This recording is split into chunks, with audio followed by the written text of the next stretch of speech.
Assalamualaikum dear students, I hope you are all fine and doing great. Our today's topic of discussion is swallowing and peristalsis. दो ये process हैं. Swelling का मतलब होता है खुराक का निगलना एंड पेरिस्टालसिस हमारी डाइजेस्टिव ट्रैक्ट या एलिमेंट्री कैनाल के अक्रॉस फूड का मूव करना, that is called as the peristalsis. Let's see, देखते हैं इसको. The two main process that take place in digestion of food are swallowing and peristalsis. Clear. अब यहाँ पे स्वेलिंग को हम देखते हैं. Swallowing the food actions, the following actions take place. ये वाले एक्शंस होंगे. The tongue presses upward and back against the roof of the mouth, forcing bolus to the back of the mouth. कहता है हमारी यहाँ पे जो जुबान है ना, ये ऊपर की तरफ मूव करेगी और पीछे की तरफ मूव करेगी, ताकि जो बोलस है, जो क्या हो कहते हैं लंप ऑफ फूड है या फूड का क्या हो कहते हैं एक स्पेसिफिक पीस बन गया हुआ है, उसको मुंह के पीछे की तरफ क्या कर सके, मूव कर सके. अच्छा, नेक्स्ट सॉफ्ट पैलेट की बात की गई है, लेरिंक्स की बात की गई है, ये सारी चीज़ें बात की गई हैं, ग्लॉटिस एपिग्लॉटिस वगैरह. ये आपको यहाँ से समझ नहीं आएगी. मैं आपको ना यहाँ से शो करता हूँ ज़रा. ये देखिएगा,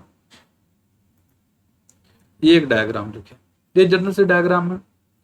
यहाँ पे ये आपकी क्या है, बोस है जिसने मूव करना है. अब ये देखिए यहाँ पे ये फेरेंक्स है. मैंने लास्ट लेक्चर में एक बात बोली थी आपको, जो फेरेंक्स होता है that is the common passage way for both food and air.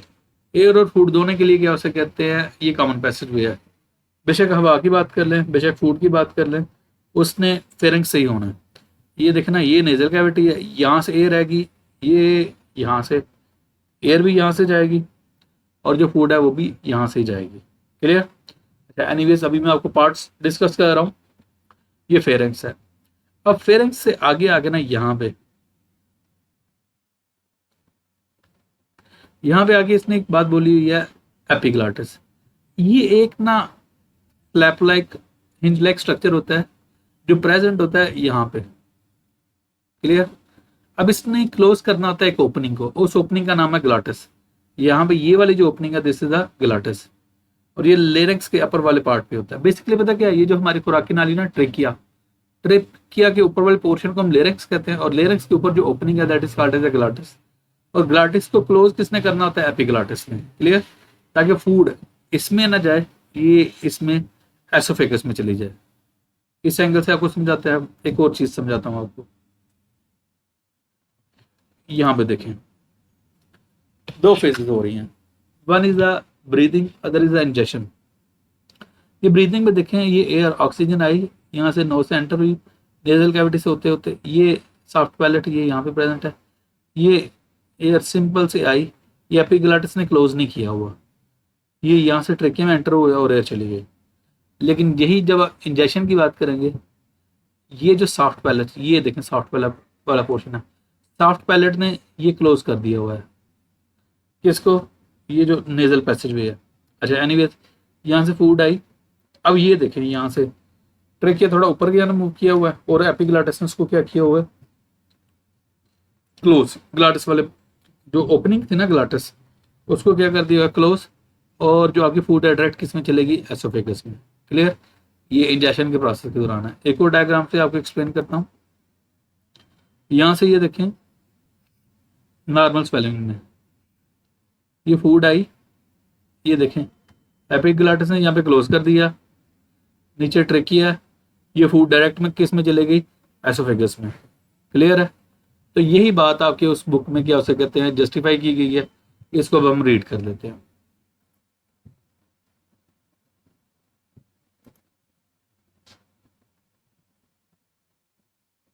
The soft palate closes the nasal cavity at the back. ये डायग्राम में आपको शो कर दिया. The larynx cartilage, basically cartilage होता है around the top of the trachea, वो trachea के top पर प्रेजेंट होता है. इज पुल्ड अपवर्ड, वो ऊपर गया ना मूव करता है. सो दैट द ग्लॉटिस, ताकि जो ग्लॉटिस है ओपनिंग ऑफ द ट्रेकिया, उसने जस्ट इसको डिफाइन किया हुआ है खुद ही बुक वाले ने. ओपनिंग ऑफ ट्रेकिया, जो ग्लॉटिस है वो ओपनिंग है किसकी, ट्रेकिया की. Lies under the back of the tongue, वो टंग की क्या उसे कहते हैं पीछे प्रेजेंट है. Okay. The epiglottis, a flap of cartilage, ये कार्टिलेज का फ्लैप होता है.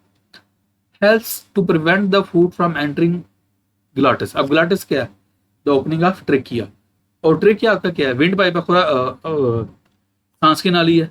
तो अगर क्या उसकी ओपनिंग में एंटर होगी, ऑटोमेटिकली उसने किस में चला जाना, ट्रैकिया में चला जाना, और हमारे लिए प्रॉब्लम हो जानी इंस्टेड ऑफ एसोफेगस। क्लियर? दोबारा बोल देता हूँ, द एपिग्लॉटिस, अ फ्लैप, एक लिड लाइक ढक्कन लाइक स्ट्रक्चर है, a flap of cartilage helps to prevent the food, वो फूड को एंटर नहीं होने देता, from entering the glottis, the glottis में enter instead of oesophagus. Is it clear?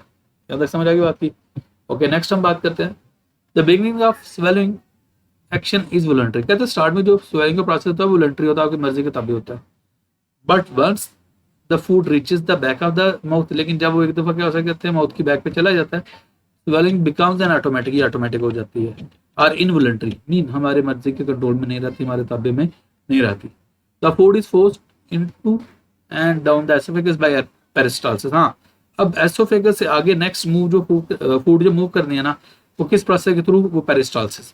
अब पेरिस्टाल्सिस क्या है? पेरिस्टाल्सिस मैं कहता हूँ alternative way of contraction and relaxation. यहाँ पे जो हमारी क्या होगा, खुराक की नाली होती है ना, उसमें दो मसल्स होते हैं, एक सर्कुलर मसल, दूसरे लॉन्गिट्यूडिनल मसल्स। ये अल्टरनेटिवली कंट्रैक्ट रिलैक्स करते हैं, फूड को प्रोपेल करते रहते हैं। यहाँ पे देखें मसल्स रिलैक्स्ड, यहाँ पे circular muscles contract behind the food, ये फूड है, इसके पीछे जो सर्कुलर मसल्स है उन्होंने क्या किया हुआ है, कंट्रैक्ट किया हुआ है। यहाँ पे जो लॉन्गिट्यूडिनल मसल है, लॉन्गिट्यूडिनल मसल वो होते हैं जो उसकी लेंथ वाइज होते हैं, longitudinal muscle contract shortening the passage ahead the food, ताकि फूड आगे जरा आगे आ सके। क्लियर? फिर यहाँ पे कंट्रैक्शन है, ये आगे क्या उसे कहते हैं, अल्टरनेटिवली चलता है, कंट्रैक्शन रिलैक्सेशन, कंट्रैक्शन रिलैक्सेशन। अच्छा, एक बात याद रखिएगा, जहाँ पे सर्कुलर मसल्स ने कंट्रैक्ट किया होगा वहां पे लॉन्गिट्यूडिनल मसल ने रिलैक्स किया होगा, जहाँ पे लॉन्गिट्यूडिनल मसल ने कंट्रैक्ट किया होगा वहां पे सर्कुलर मसल्स ने रिलैक्स किया होगा। ये क्या उसे कहते हैं, अल्टरनेटिव वे में चलता जाता है। तो इसको देखते हैं हम पेरिस्टाल्सिस को। The alimentary canal has layers of muscle on in its wall which pushes the ingested food forward. ये फूड को क्या करते हैं, आगे फॉरवर्ड प्रोपेल करते जाते हैं। A contraction of circular muscles, कहते हैं जो सर्कुलर मसल्स हैं कंट्रैक्ट करते हैं, just behind the bolus pushes the food towards forward, वो उसको आगे की तरफ भेजते जाते हैं, to the next region where longitudinal muscle contracted and esophagus becomes wide। यहाँ पे esophagus क्या हो जाती है, वाइड। जाहिर बात है वाइड होगी तो यहाँ पे बोलस आ सकेगा, अदरवाइज तो बोलस यहाँ पे आ ही नहीं सकेगा। क्लियर? पीछे सर्कुलर मसल ने कंट्रैक्ट किया बोलस को आगे प्रोपेल करने के लिए, और आगे बोलस को अकोमोडेट करने के लिए यहाँ पे लॉन्गिट्यूडल मसल क्या कर जाते हैं, कंट्रैक्ट कर जाते हैं। Clear? And oesophagus becomes wide, wide होगी तो यहाँ पे बोलस स्टे कर पाएगा, अदरवाइज बोलस स्टे नहीं कर पाएगा। This wave of contraction is called peristalsis, और ये जो वेव है ना, इसे हम क्या नाम देते हैं, पेरिस्टाल्सिस। और याद रखिएगा ये जो हमारी वेव होती है ना पेरिस्टाल्सिस की, alternative wave of contraction and relaxation, ये पूरी एलिमेंट्री कैनाल के क्रॉस मूव करती है, एसोफेगस से स्टार्ट हो जाती है and it goes up to the anus, anus तक जाती है। Clear? This wave of contraction is called as a peristalsis.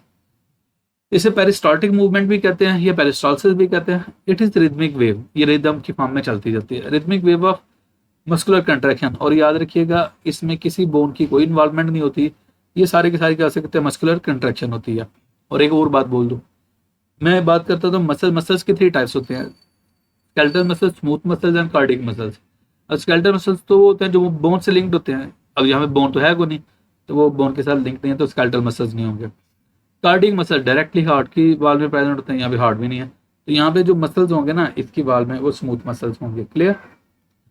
It's rhythmic wave of muscular contraction and relaxation in the wall of the alimentary canal that causes the food to move through the alimentary canal। Clear? और यही जो कह सकते, ये देखिए ना, it is rhythmic way of muscular contraction and relaxation, contraction relaxation alternatively चलते हैं और फूड को आगे प्रोपेल करते जाते हैं। यहाँ तक क्लियर? मैं आपको यहाँ तक क्या हो कहते हैं, ये स्वेलिंग और पेरिस्टाल्सिस एक्सप्लेन कर चुका हूँ। नेक्स्ट वीडियो में हम देखेंगे digestion in the oral cavity. अब किस किस पार्ट में कैसे कैसे डाइजेशन होती है, कौन से एंजाइम्स इन्वॉल्व होते हैं, तो let's see. Thank you so much.